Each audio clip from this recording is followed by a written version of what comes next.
So next chapter is relation, है ना। जैसे आपने सेट्स पढ़ लिया, सेट्स पढ़ चुके हैं हम।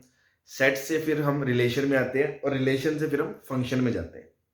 तो फंक्शन को हम अलग यूनिट की तरह पढ़ेंगे क्योंकि वो आईआईटी पॉइंट ऑफ व्यू से या जेई पॉइंट ऑफ व्यू से, even board point of view से भी कह सकते हो, मतलब बहुत ही इंपॉर्टेंट चैप्टर है बिकॉज पूरी कैलकुलस का बेस फंक्शन होता है ना। तो वो हम मतलब ट्वेल्थ में शुरुआती फंक्शन से करते हैं, या मतलब कैलकुलस की शुरुआत फंक्शन से करते हैं, आप ये बोल सकते हैं। अभी जो पार्ट पढ़ेंगे हम रिलेशन पढ़ेंगे, है ना। रिलेशन में कुछ पार्ट 11th में कुछ 12th में है, तो थोड़ा थोड़ा सा ये वो दोनों ही अपन एक साथ कर लेते हैं। तो सेट्स आपको पता है ना, सेट्स क्या होता है ना, पढ़ चुके हैं। तो हेडिंग डालें, पहले तो चैप्टर की हेडिंग डालें रिलेशन, फिर उसमें शुरुआत जो सबसे पहली बात हम करने वाले हैं रिलेशन समझने के लिए, जो हमें बात करनी है सबसे पहले, that is Cartesian product of two sets क्या होता है। Cartesian product of two sets क्या होता है, ठीक है ना। सबसे पहले हम जो डेफिनेशन पढ़ने वाले, जो बात पढ़ने वाले हैं वो ये है। इससे फिर हम बात करेंगे किसकी, रिलेशन की।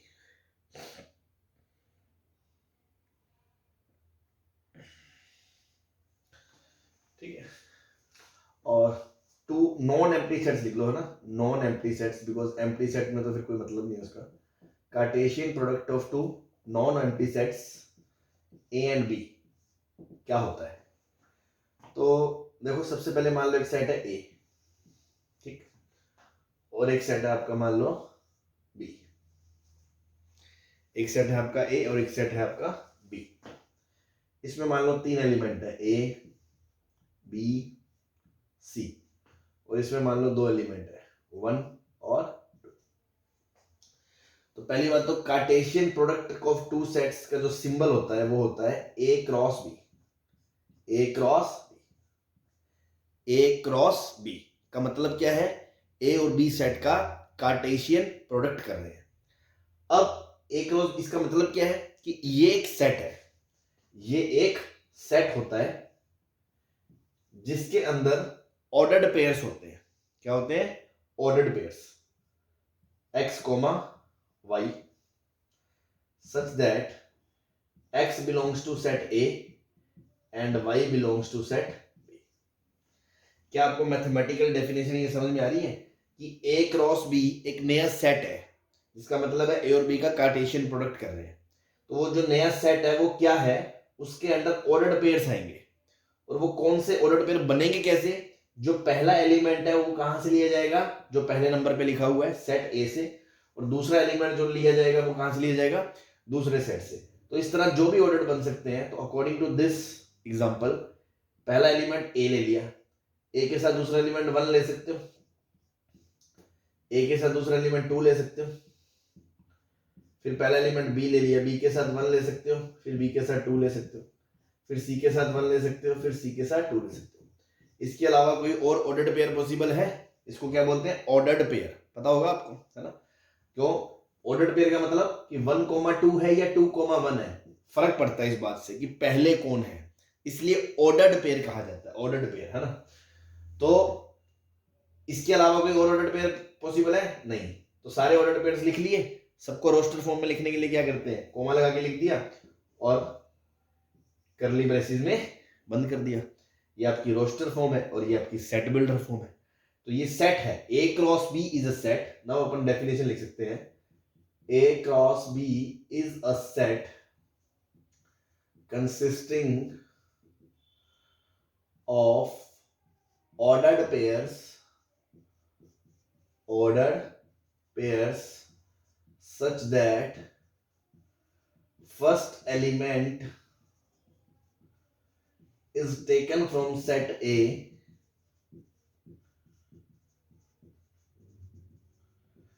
and second element from B, from set B।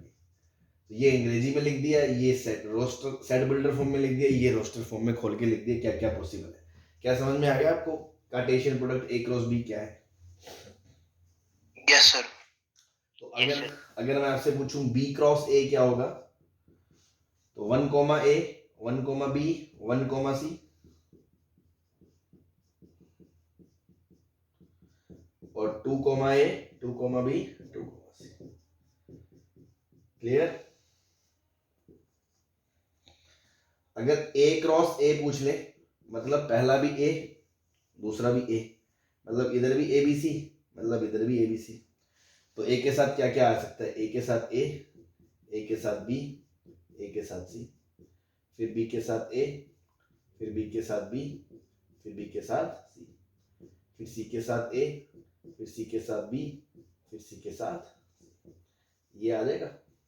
Venn diagram बनाओगे तो ए के साथ 1 भी जुड़ा है, ए के साथ 2 भी जुड़ा है, बी के साथ 1 भी जुड़ा है, बी के साथ 2 भी जुड़ा है, सी के साथ 1 भी जुड़ा है, सी के साथ 2 भी जुड़ा है। इस तरह से हम Cartesian product of two sets define करते हैं। क्लियर है? Yes sir. नाउ एक काम की चीज कि number of element in A कितने हैं? n suppose, and number of element in B कितने हैं? n। तो number of element in A cross B कितने होंगे? देखो पहले वाले एलिमेंट को उठाओगे, वो हर एक के साथ पेयर होगा। इधर कितने एलिमेंट है? n। तो पहले वाले के साथ कितने पेयर बनेंगे? Order n। दूसरे के लिए n, तीसरे के लिए n, n n n n कितनी बार? m times. तो m इंटू n आ जाएगा। तो जैसे यहाँ पे देखो 3 इंटू 2 6 ऑर्डर्ड पेयर बने थे, तो अगर एक में m एक में n है तो टोटल a क्रॉस b में mn एलिमेंट्स पॉसिबल होंगे। क्लियर है? Yes sir. चल यस सर। ये नोट कर लो, फिर आगे चलते हैं।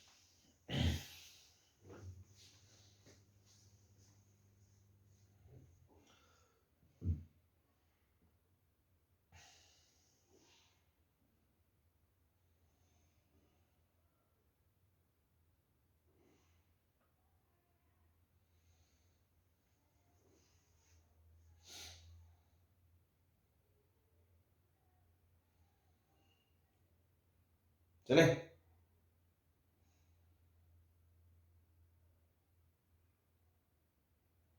दो मिनट सर।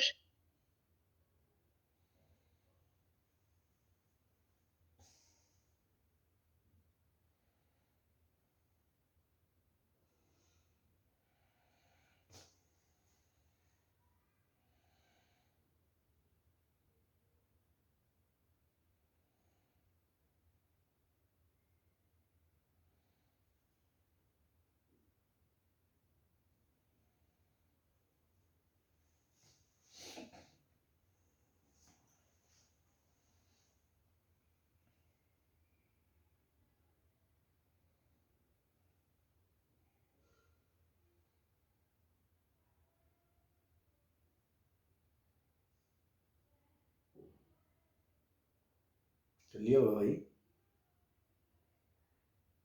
यस सर, कर लिया। Yes sir.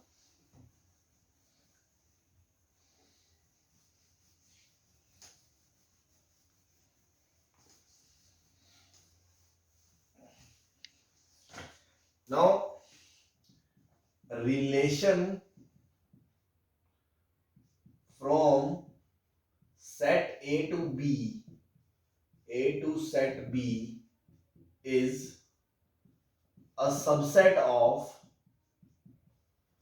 A cross B। ये रिलेशन की डेफिनेशन आ गई कि A से B में रिलेशन क्या है? रिलेशन कुछ नहीं, बस एक सबसेट है उसका। A क्रॉस B का एक सबसेट है। अब उसको कैसे भी डिफाइन किया जा सकता है। सपोज जैसे उसी एग्जांपल को कंटिन्यू करते हैं, जिसमें था A ABC और B था 1 2। मान लो मैंने एक एग्जांपल लिखा, रिलेशन R इज डिफाइंड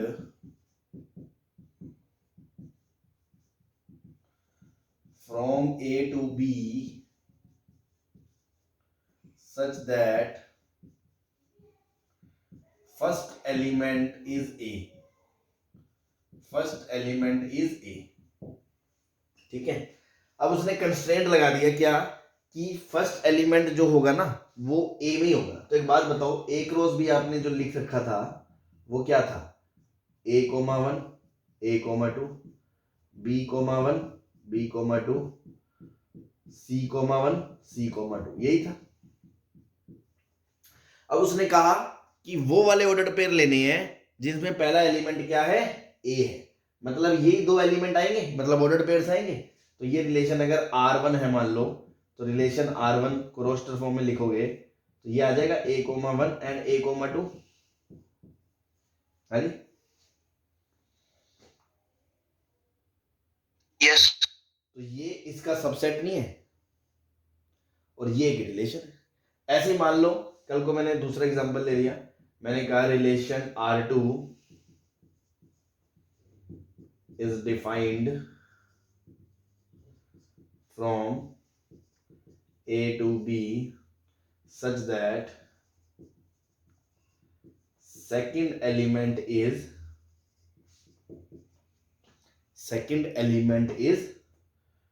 अपना 2 ले लिया, तो R2 बोल दिया उस रिलेशन को, उसमें क्या क्या आएगा, A, 2, B, 2 and C, 2।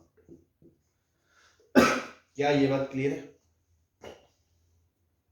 Yes sir. बस, तो ये सब क्या है, रिलेशन। ठीक है, तो अगली इसमें काम की बात कि अगर मैं कहता हूं कि A, B, if we say A, B belongs to R, मतलब क्या इसके अंदर मैं बोल सकता हूं it means A is related to B with relation R। इसका क्या मतलब है, A is related to B through relation R।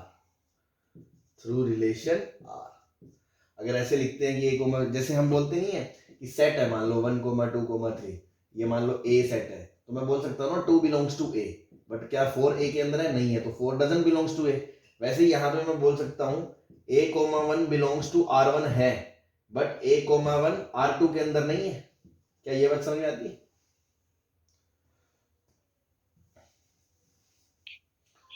Yes तो बस वही लिखा है कि अगर A, B R के अंदर है, उसका मतलब होता है, उसको ऐसे भी लिखा जा सकता है, और उसका मतलब होता है कि पहला एलिमेंट दूसरे एलिमेंट से रिलेटेड है इस रिलेशन R के थ्रू। अब उसके अंदर वो जो भी कंस्ट्रेंट कह रहा है, बस वो जो फॉलो कर रहे होंगे जो ऑर्डर्ड पेयर्स, वो वाले ऑर्डर्ड पेयर ही इसमें लिए जाएंगे। ठीक है, नाउ कुछ टर्म्स हैं, ये हो गया पहला, रिलेशन की डेफिनेशन आ गई, ये पहला पॉइंट आ गया रिलेशन में। दूसरा पॉइंट क्या आ गया, डोमेन क्या होता है, डोमेन ऑफ रिलेशन क्या होता है। जो भी रिलेशन आपने डिफाइन कर लिया, उसके अंदर जो जो ऑर्डर्ड पेयर्स आ गए, उसके जो फर्स्ट एलिमेंट्स का सेट है वो डोमेन होता है। Set of all first elements of all ordered pairs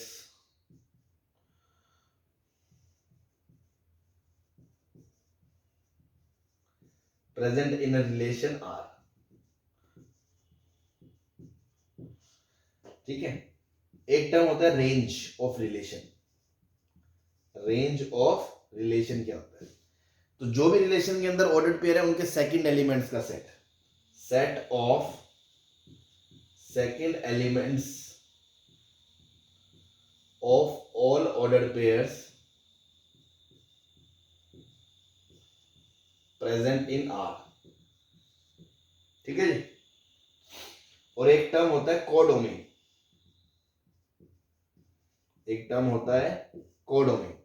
codomain का मतलब क्या होता है, जैसे A क्रॉस B में ये जो दूसरा सेट होता है ना, जो दूसरा सेट, चाहे A क्रॉस A हो, चाहे B क्रॉस A हो, चाहे A क्रॉस B हो, भी रिलेशन एक सेट से दूसरे सेट पे ही तो डिफाइन किया जाएगा कि एक का क्रॉस दूसरे से जब होगा उसी का कोई ना कोई सबसेट होगा। तो जो वो दूसरा सेट होता है ना, दूसरा set, that is called codomain, है ना। Set B is called codomain.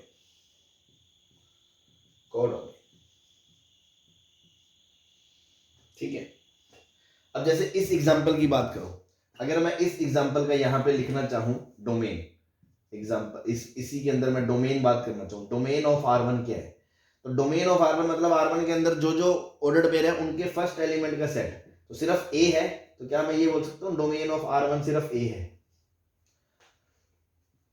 बोलो। Yes, sir. Yes, sir. Range of R1, range की बात करेंगे इसकी, मान लो ये डोमेन था, ये इसकी रेंज है, तो रेंज में 1 और 2 आ रहा है, तो रेंज में क्या है 1 और 2 है। और कोडोमेन तो पूरा सेट B है, पूरा सेट B है, तो कोडोमेन क्या है 1 और 2 है। ऐसे इसकी बात करें, इसका जो डोमेन है, डोमेन क्या हम बोल सकते हैं ABC है भाई, पहला A फिर B फिर C, सारे फर्स्ट वालों को ले लिया, और इसकी रेंज में सिर्फ 2 आ रहा है, सेकंड एलिमेंट का सेट, तो इसकी रेंज 2 है। और कोडोमेन तो इसका वही है सेकंड सेट, तो कोडोमेन इसका क्या है 1,2 है। क्या ये तीनों टर्म्स समझ में आ गए? Yes, sir. अब एक चीज देखो, जो रेंज होगी, रेंज वो या तो कोडोमेन के बराबर होगी या उससे छोटी होगी, कभी उससे बड़ी थोड़ी हो सकती है, क्योंकि इसके अंदर रिलेशन के अंदर जो भी ऑर्डर्ड पेयर आएंगे वो यहां से आएंगे, उनके सेकंड एलिमेंट का सेट होगा, तो वो इनमें जो भी सेकंड एलिमेंट्स है वो सारे के सारे यहां से आएंगे। तो ज्यादा से ज्यादा क्या हो सकता है कि पूरा का पूरा सेट B आ जाए, या हो सकता है उसमें से कोई गायब हो जाए, मिस हो जाए, जैसे इसमें 1 मिस हो गया। ऐसा तो नहीं हो सकता ना कि इसके अलावा कोई 3 आ जाएगा रेंज के अंदर, कोडोमेन मतलब रेंज के अंदर कोई 3 तो नहीं आ सकता इसमें। No. तो एक नोट क्या कि रेंज होती है ना, जो रेंज वो हमेशा कोडोमेन का सबसेट होती है, कोडोमेन के या तो बराबर होती है या उससे छोटी होती है, तो range is always subset of codomain, ध्यान रखें। क्लियर है?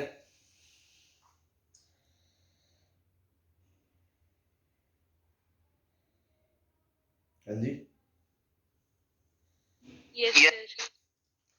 तो देखो रिलेशन समझ में आ गया, उस पे ये 4 बातें, ये बातें क्लियर है अब तक? Next point, Yes.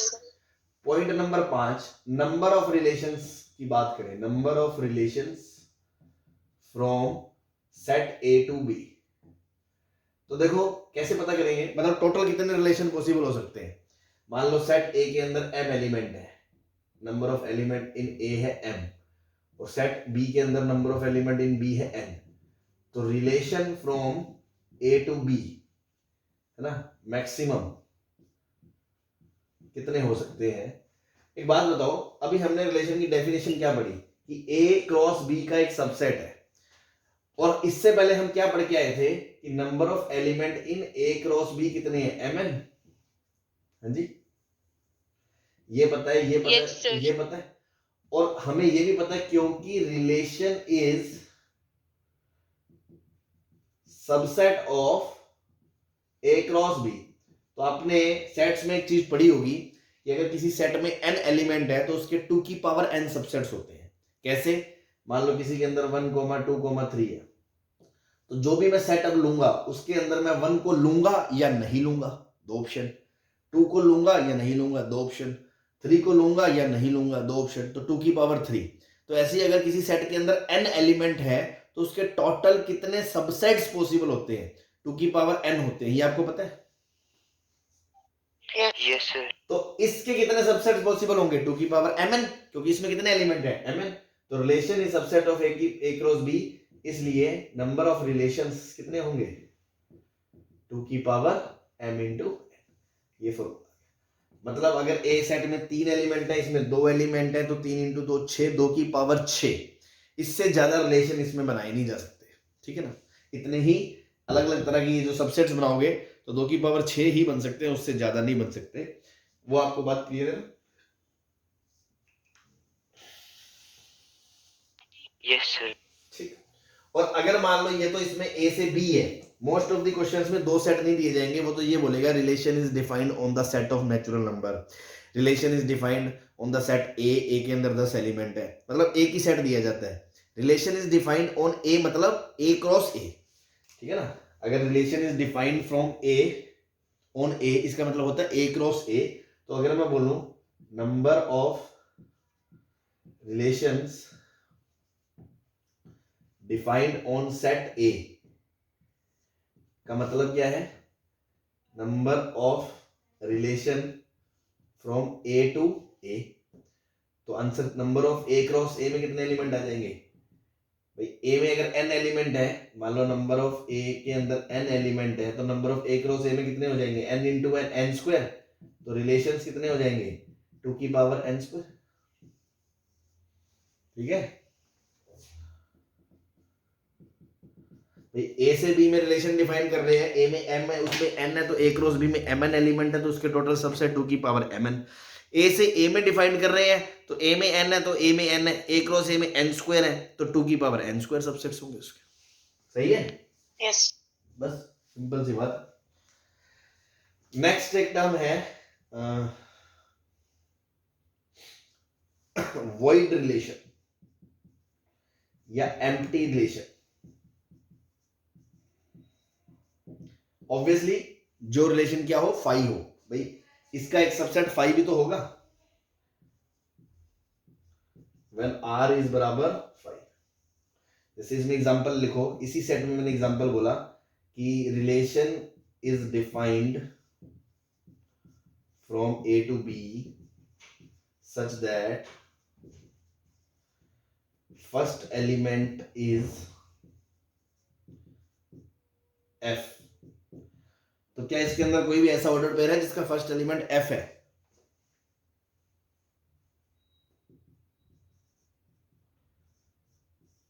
बोलो। No, sir. तो रिलेशन क्या आएगा, फाई आएगा। एक होता है यूनिवर्सल रिलेशन।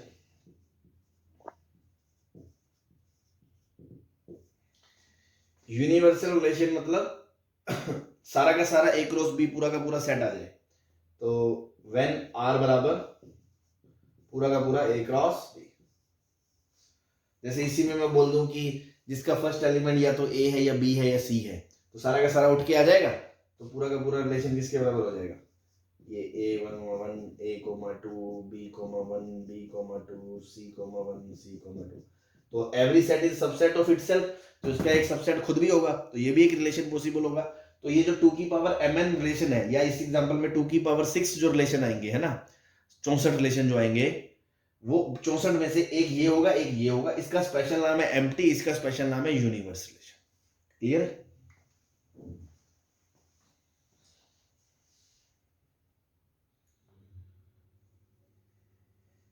हाँ जी, बोलो भाई। क्लियर है? इतना तो कुछ है ही नहीं इसमें। Yes, sir. ठीक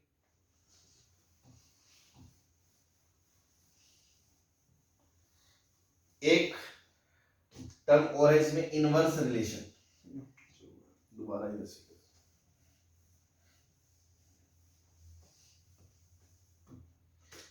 इनवर्स रिलेशन।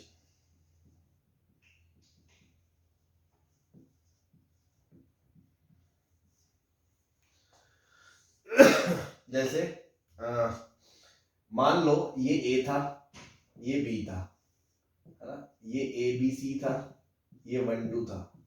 आपने ए से बी में एक रिलेशन डिफाइन करा R1 सच दैट A1 से अटैच्ड है और B1 से अटैच्ड है और C1 से अटैच्ड है, मतलब कि या C2 से अटैच्ड है, कुछ ऐसा करा ना, C2 से अटैच्ड है।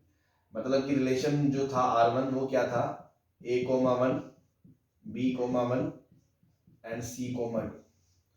क्या ये बात समझ में आती है? अगर ये रिलेशन R था, तो इनवर्स रिलेशन का मतलब होता है यहां से यहां उल्टा, R inverse, R inverse bracket में inverse of R, inverse of R उसका उल्टा। तो इधर से इधर 1, A 1, B 2, C, इसके उल्टा कर दो, 1, A 1, B 2, C।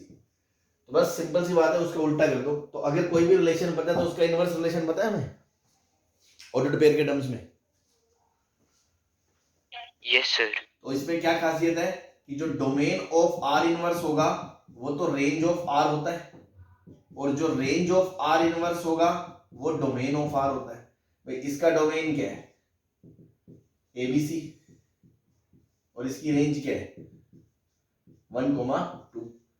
इसका डोमेन क्या है 1, 2, और इसकी रेंज क्या है ABC। उल्टा हो गया नहीं हो गया? ये आर के डोमेन रेंज है, ये आर इनवर्स के डोमेन रेंज है, तो ये दोनों चीजें लागू होती है। इनवर्स रिलेशन समझ में आ गया? Yes, sir. Yes. बस। तो 11th क्लास की थ्योरी तो यही है ना? इस पे अपन दो चार एग्जांपल कर लेते हैं रिलेशन की।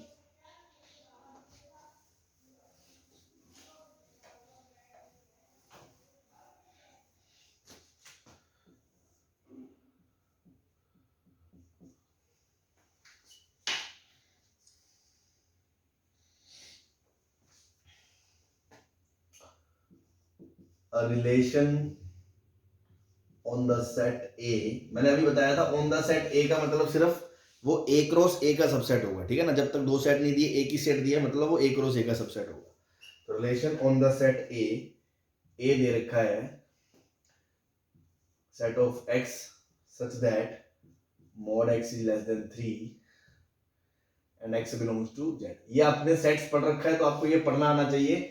A is set of all x such that mod x is less than 3 and x belongs to integer। आता है ना ये?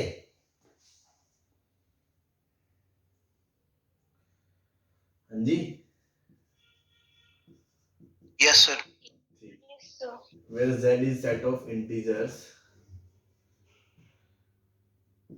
defined by relation on set A is defined by R such that x comma y is mod x and x is not is equals to 1। ठीक है?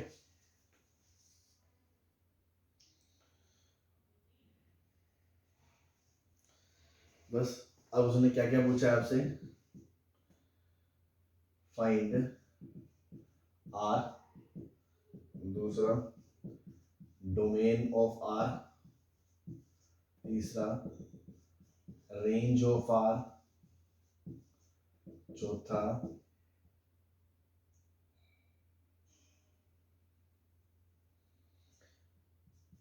Total number of inverse relation R inverse, पांचवा total number of relation on A.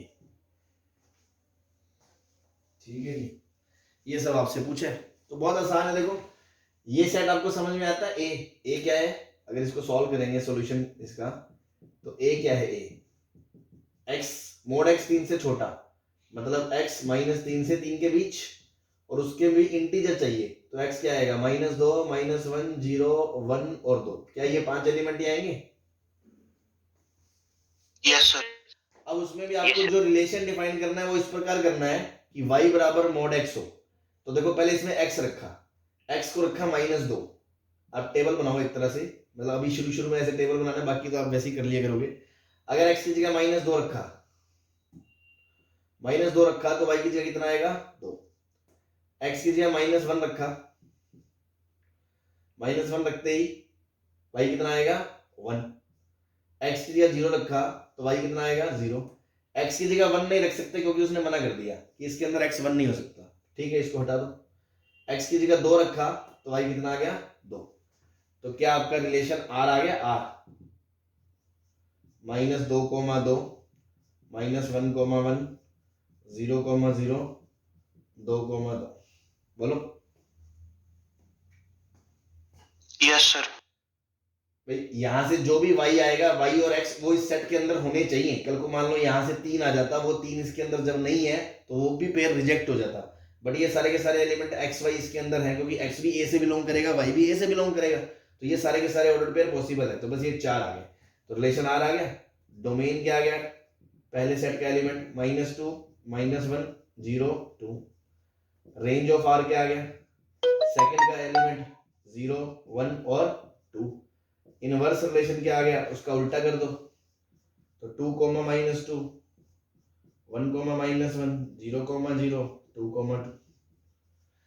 Total number of relation on set ए के अंदर कितने element है? 5। तो total number of कितने आएंगे? 2 की पावर 5 का स्क्वायर आएगा, 2 की पावर 25। भाई ए में 5 ए क्रॉस ए में कितने? 25, तो उसके सबसेट कितने? 2 की पावर 25। तो जो बातें मैंने अभी बताई सारे इस एग्जांपल से क्लियर है आपको?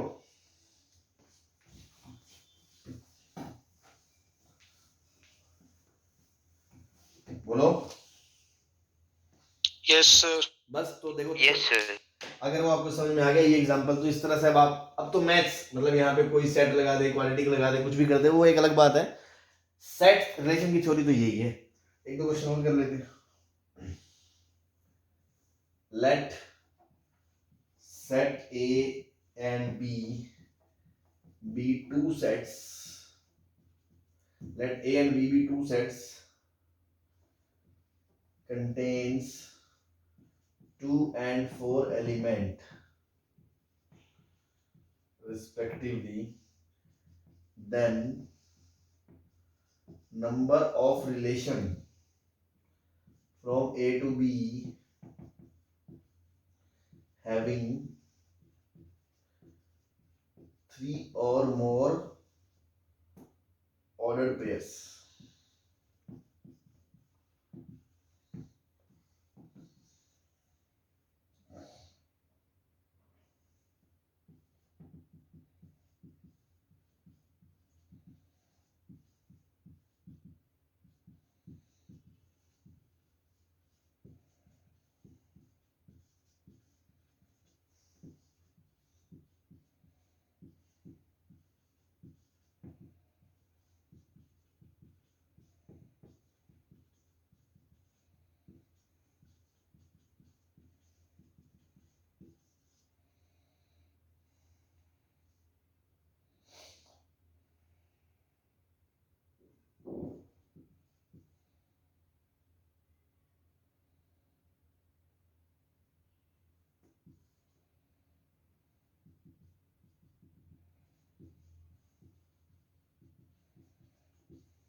ठीक है, दो क्वेश्चन और हैं।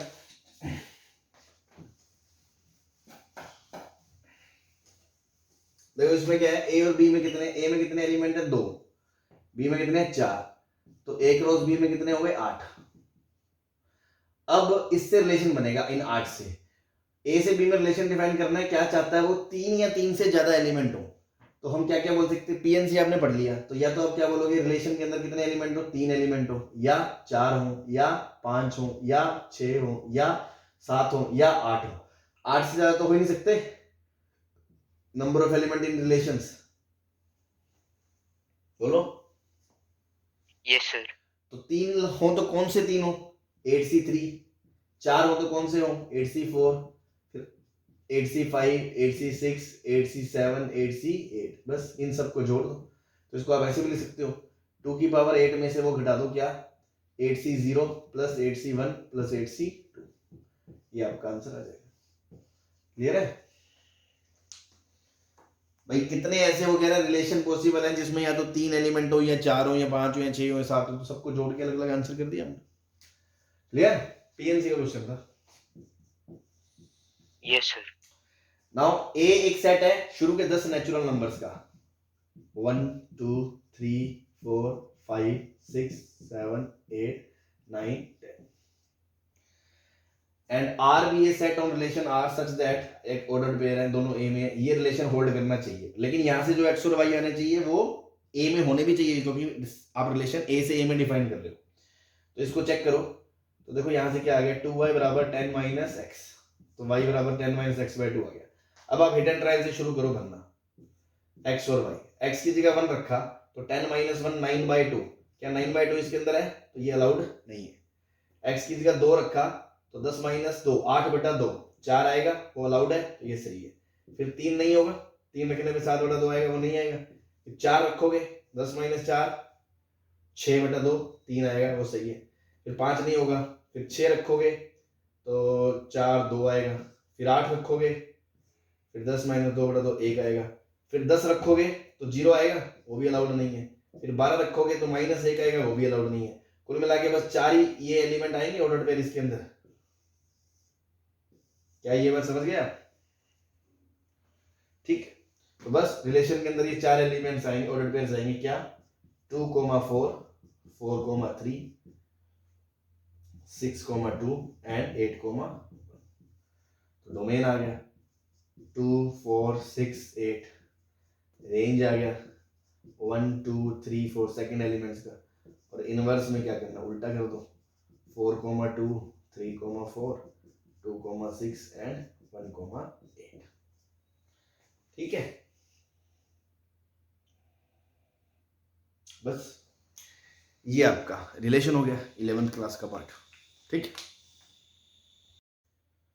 भाई, इसमें जैसे मैंने ये बोला, ये 12 तो वैसे हम टेक्निकली रख ही नहीं सकते थे ना, क्योंकि x 10 तक ही जा रहा है ना, तो 10 के बाद ये रखना तो कोई मतलब ही नहीं है। बस 1 से लेके 10 तक x रख के देखा, उसमें से जो जो y वाले भी पॉसिबल पेयर हुए वो 4 ही पेयर आए, बस आपका रिलेशन आ गया, डोमेन आ गया, रेंज आ गया, सब कुछ आ गया। क्लियर है भाई साहब? Yes sir.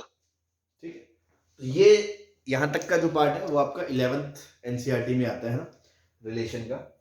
अब इसमें थोड़ा सा पार्ट और एडिड है जो 12th में है। 12th में आपकी एक्सरसाइज 1 का पहले चैप्टर का पहली ही एक्सरसाइज है, वो पार्ट भी अपन साथ में कर ही लेते हैं, बिकॉज वो चैप्टर इसी से रिलेटेड है, फिर बाद में अलग से आपको भटकना पड़ेगा। और क्वेश्चन जेई मेंस का जो है वो मतलब उससे भी, उस सेक्शन से भी आ ही जाता है ना, तो छोटा सा ही पार्ट है, कुछ ज़्यादा नहीं है। रिलेशन में कुछ 2-3 टाइप के रिलेशन है पर्टिकुलरली जिनको ध्यान रखना है ना। तो next study type of relations.